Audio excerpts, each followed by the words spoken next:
Зангийн академи. Монгол хүний оюунд хөрөнгө оруулъя.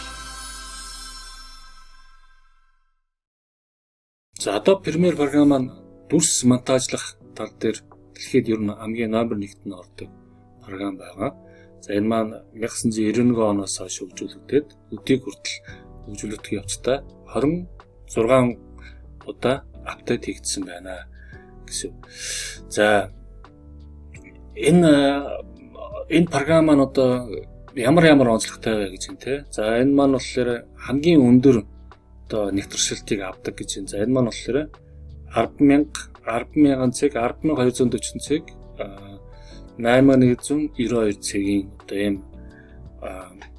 тэгшүнцэгт одоо зурхан нь те тэгшүнцэгт хэмжээнд дээр за өмнөний дэвт нь 32 бит авдаг юм байна. За энэ яг ийм 100000, 8000-тай 32000 дэвттэй ийм видео гэдэг бол маш чанартай, маш өндөр чанарын видео гэсэн. Яг ийм чанарын ийм үзүүлэлттэй видеон дээр монтаж хийх одоо миний сууж байгаа компьютер дээр монтаж хийх битгээл зүгээр сэргээхэд хүртэл тоглоулахад хүртэл нэлээд ачаал өгөхөөр ийм үзүүлэлттэй видео байна. Тэгэхээр энийг яг энэ програм маань бол одоо Premiere гэсэн програм маань одоогийн байдалд монтаж чадах нэ, одоо edit хийж одоо чадах нэ гэсэн одоогийн байдлаар одоо дээд хэмжээний юм байх нь байна.